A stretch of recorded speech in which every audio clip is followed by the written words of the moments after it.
Good morning.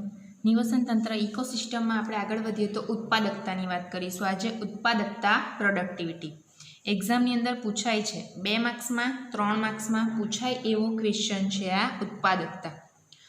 હવે ઉત્પાદકતા શું છે એ આપણને ખ્યાલ છે.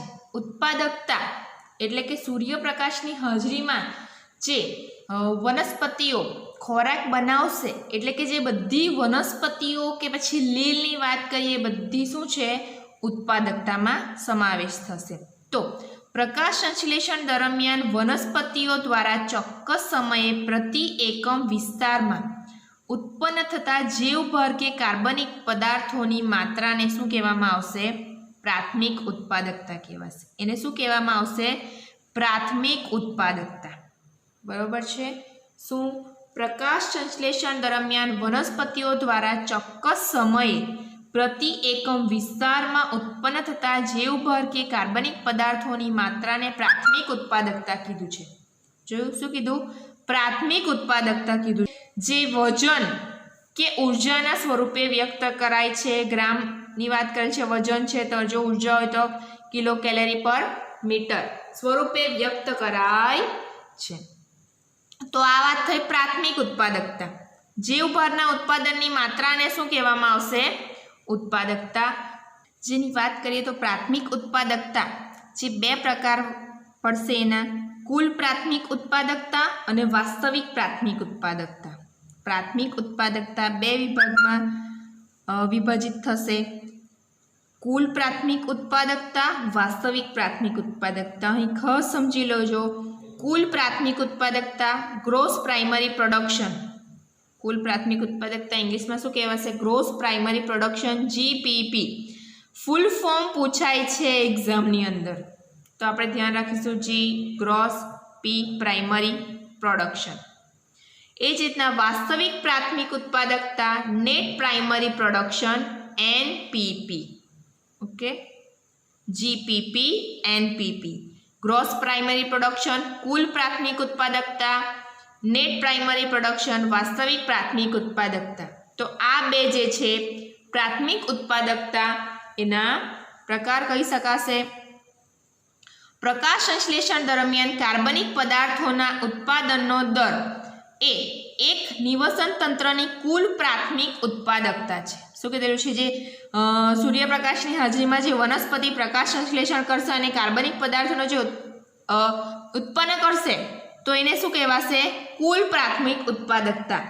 હવે એમાંથી જે જથ્થો શ્વસન દરમિયાન ઉપયોગમાં લેવાયો, કોના દ્વારા?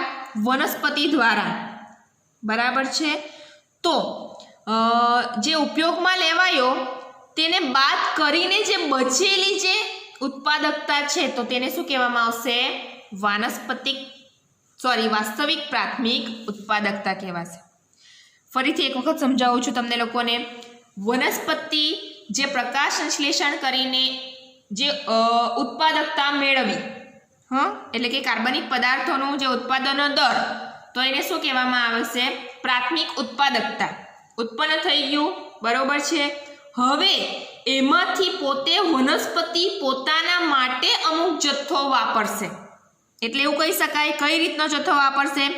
તો મોટાભાગનો જથ્થો જે વનસ્પતિ શ્વસનમાં ઉપયોગમાં લઈ લેશે પોતાનામાંથી, અને એમાંથી પછી બાદ કરીએ જે બાકી રહ્યું છે એને શું કહેવામાં આવશે? વાસ્તવિક પ્રાથમિક ઉત્પાદકતા. અને જે બાકી રહેલો જથ્થો છે ઉત્પાદકતાનો, એનો ઉપયોગ કોણ કરશે? તૃણાહારીઓ ખોરાક માટે કરશે. ખ્યાલ આવશે? એટલે શું કીધેલું છે? વનસ્પતિઓ દ્વારા કુલ પ્રાથમિક ઉત્પાદનનો મોટા ભાગનો જથ્થો શ્વસનમાં ઉપયોગમાં લેવાય છે. કુલ પ્રાથમિક ઉત્પાદકતામાંથી શ્વસન દરમિયાન થતા ઘટાડાને બાદ કરીએ તો એ વાસ્તવિક પ્રાથમિક ઉત્પાદકતા છે. ખ્યાલ આવશે ને તમને લોકોને? અહીં જ ગૂંચવાવાય છે. ફરી એક વખત કહું છું, કુલ પ્રાથમિક ઉત્પાદકતા એટલે પ્રકાશ સંશ્લેષણ દરમિયાન કાર્બનિક પદાર્થના ઉત્પાદનનો દર. ઓકે. ત્યાર પછી વાસ્તવિક પ્રાથમિક ઉત્પાદકતા એટલે શું?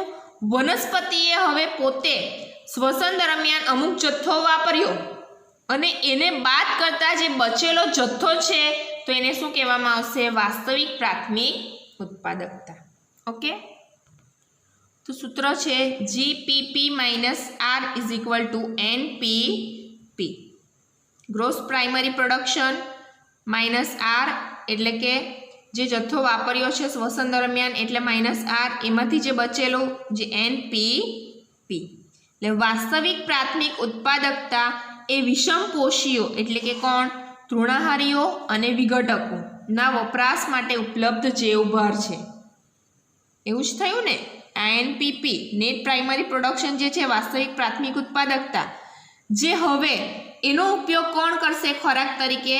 તૃણાહારીઓ અને વિઘટકો. બરાબર છે?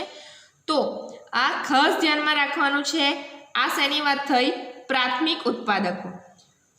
દ્વિતીય ઉત્પાદકતાને ઉપભોગીઓ દ્વારા નવા કાર્બનિક પદાર્થોના નિર્માણના દર તરીકે વ્યાખ્યાયિત કરાય છે. દ્વિતીય ઉત્પાદકતાને જોયું? દ્વિતીય ઉત્પાદકતાને ઉપભોક્તાઓ દ્વારા નવા કાર્બનિક પદાર્થોના નિર્માણના દર તરીકે વ્યાખ્યાયિત કરાય. એટલે કે અહીં દ્વિતીય ઉત્પાદકતા કોણ છે?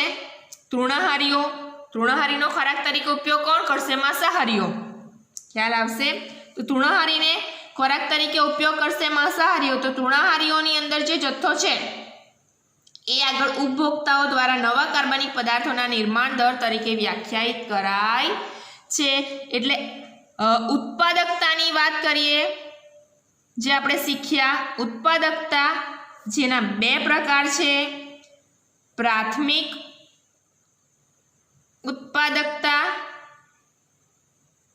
અને દ્વિતીય ઉત્પાદકતા. ઉત્પાદકતાના બે પ્રકાર: પ્રાથમિક ઉત્પાદકતા, દ્વિતીય ઉત્પાદકતા. પ્રાથમિક ઉત્પાદક જે છે એના આપણે બે પ્રકાર શીખ્યા, જે એનપીપી અને જીપીપી. ઓકે, એટલે કે નેટ પ્રાઇમરી પ્રોડક્શન અને ગ્રોસ પ્રાઇમરી પ્રોડક્શન. બરાબર છે? તો આ વાત થઈ ઉત્પાદકતાની. ઉત્પાદકતાની અંદર પાછા વિભાગ પાડેલા છે: પ્રાથમિક ઉત્પાદકતા, દ્વિતીય ઉત્પાદકતા. પ્રાથમિક ઉત્પાદકતા પાછા બે પ્રકાર પડ્યા, એનપીપી, જીપીપી. ટેક્સ વાત કરીએ તો ટેક્સમાં જે ચર્ચા કરી છે મુદ્દાની આપણે શીખી ગયા એ છે પ્રાથમિક ઉત્પાદકતા, વાસ્તવિક પ્રાથમિક ઉત્પાદકતા, કુલ પ્રાથમિક ઉત્પાદકતા એટલે કે પ્રકાશ સંશ્લેષણ દરમિયાન કાર્બનિક પદાર્થોના દર ઉત્પાદનનો દર એ એક નિવસન તંત્રની કુલ પ્રાથમિક ઉત્પાદકતા છે. અને વાસ્તવિક પ્રાથમિક ઉત્પાદકતા એટલે વનસ્પતિઓ દ્વારા કુલ પ્રાથમિક ઉત્પાદનનો મોટા ભાગનો જથ્થો શ્વસનમાં ઉપયોગમાં લેવાય છે. કુલ પ્રાથમિક ઉત્પાદનમાંથી શ્વસન દરમિયાન થતા ઘટાડાને બાદ કરીએ તો એ વાસ્તવિક પ્રાથમિક ઉત્પાદકતા, એનપીપી નેટ પ્રાઇમરી પ્રોડક્શન. એટલે સૂત્ર કીધેલું છે, એક્ઝામની અંદર સૂત્ર ખાસ પૂછાય છે તો એ ધ્યાનમાં રાખીશું. ઘણી વખત અહીંયા જીપીપી હોય તો અહીંયા એનપીપી તમારાથી થઈ જાય છે, તો ખાસ યાદ રાખીશું કે ગ્રોસ પ્રાઇમરી પ્રોડક્શનમાંથી આરને બાદ કરીએ શ્વસન દરમિયાન ઘટાડાને તો એ એનપીપી એટલે કે નેટ પ્રાઇમરી પ્રોડક્શન રહેશે. તો એ વાસ્તવિક પ્રાથમિક ઉત્પાદકતા એ તૃણાહારી કે વિઘટકોના વપરાશ માટેનો જૈવભાર છે. હવે દ્વિતીય ઉત્પાદકતાને ઉપભોગ્યો કે ઉપભોક્તાઓ દ્વારા નવા કાર્બનિક પદાર્થોના નિર્માણના દર તરીકે વ્યાખ્યાયિત કરાય છે. તો એ વાત થઈ દ્વિતીય ઉત્પાદકતાની. એટલે એમ ઉત્પાદકતાના બે પ્રકાર: પ્રાથમિક ઉત્પાદકતા, દ્વિતીય ઉત્પાદકતા. પ્રાથમિક ઉત્પાદકતામાં ફરી બે પ્રકાર પાડીને સમજાવ્યા છે કે કુલ પ્રાથમિક ઉત્પાદકતા અને વાસ્તવિક પ્રાથમિક ઉત્પાદકતા. ઓકે, આગળ વાત કરીએ તો જ્યારે તમને એક્ઝામમાં પૂછાશે તો અહીં સુધી જ લખાણ લખશો તો ચાલશે, વાંધો નહીં. આ થોડી માહિતી ધ્યાનમાં રાખવાની, યાદ રહેશે તો એક બે લાઈન આમાંથી લખશો, કોઈ જ વાંધો નહીં, સારું લખશો તો. ઓકે, તો એની આગળ ચર્ચા કરીએ તો એમાં શું સમજાવેલું છે કે જે પ્રકાશ સંશ્લેષણ દરમિયાન જે વનસ્પતિની જાતિઓ જે ઉત્પન્ન થઈ છે તો કેટલા પ્રમાણમાં કેટલો જથ્થો જે મળ્યો છે તો એની વાતો કરેલી છે. મહાસાગરોમાં કેટલો જથ્થો ઉત્પાદકોનો છે તો એની ચર્ચા કરી છે. તો જોઈએ, પ્રાથમિક ઉત્પાદકતા એ ચોક્કસ વિસ્તારમાં રહેલી વનસ્પતિ જાતિઓ ઉપર આધારિત છે. વિવિધ પ્રકારના પર્યાવરણીય કારકો, પોષકોની ઉપલબ્ધિ અને વનસ્પતિઓની પ્રકાશ સંશ્લેષણ ક્ષમતા પર પણ આધાર રાખે છે. આ ઉત્પાદકતા કેટલા પ્રમાણમાં રહેશે ઉત્પન્ન થશે એ વનસ્પતિની જાતિઓ પર પણ આધારિત રાખે છે કે પર્યાવરણીય કારકો કે પછી પોષકો કેટલા પોષક દ્રવ્યો કેટલા પ્રમાણમાં મળે છે તેના ઉપર પણ આધાર રાખે છે કે કેટલા પ્રમાણમાં ઉત્પાદકતા મળશે, કેટલું ઉત્પાદન જોવા મળશે. પ્રકાશ સંશ્લેષણની ક્ષમતા પર પણ એ આધાર રાખે છે કે પ્રકાશ સંશ્લેષણનો દર કેટલો છે, પ્રકાશ કેટલો મેળવીને કેટલો ખોરાક પ્રાપ્ત કરે છે, કેટલો ખોરાક બનાવે છે મતલબમાં, તો એના ઉપર પણ આધાર રાખે છે. આથી તે વિવિધ પ્રકારના નિવસન તંત્રમાં જુદી જુદી હોય છે. ઉત્પાદકતા જુદા જુદા નિવસન તંત્રમાં જુદી જુદી, જલીય નિવસન તંત્રમાં જુદી જોવા મળશે, જંગલમાં જુદું જોવા મળશે, રણ પ્રદેશમાં જુદું જોવા મળશે. કારણ કે રણ પ્રદેશમાં તમને ખબર છે પાણીની પ્રાપ્યતા ઓછી હોય તો એટલી ઉત્પાદકતા ઓછી જોવા મળશે, જ્યારે જંગલમાં ઉત્પાદકતાનું પ્રમાણ ખૂબ જ વધારે છે કારણ કે એ રીતનું વાતાવરણ જોવા મળે છે. તો એ રીતે જે ઉત્પાદન છે એ જુદા જુદા નિવસન તંત્રમાં જુદું જુદું જોવા મળશે.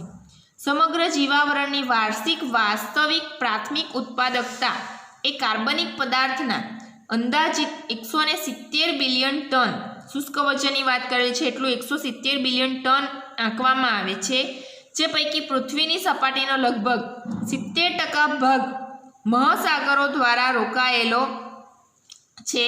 તેમ છતાં પણ તેની ઉત્પાદકતા ફક્ત 55 બિલિયન ટન. જોયું, મહાસાગરોમાં જે ઉત્પાદકતાનું પ્રમાણ થોડું ઓછું હોય છે જંગલની વાત કરીએ તો, બાકી રહેલી માત્રા ભૂમિ પરની છે. એટલે જમીનનો વિસ્તાર ઓછો છે અને દરિયાનો વિસ્તાર, મહાસાગરોનો વિસ્તાર કેવો છે, વધારે છે, છતાં ઉત્પાદકતા ક્યાં જોવા મળશે? જે જમીનવાળો વિસ્તાર છે ત્યાં જોવા મળશે. પાણીવાળો જે વિસ્તાર છે ત્યાં ઉત્પાદકો એના પ્રમાણમાં થોડી ઓછી જોવા મળશે. ઓકે, એની જ ચર્ચા કરેલી છે આ લાસ્ટ પેરેગ્રાફની અંદર.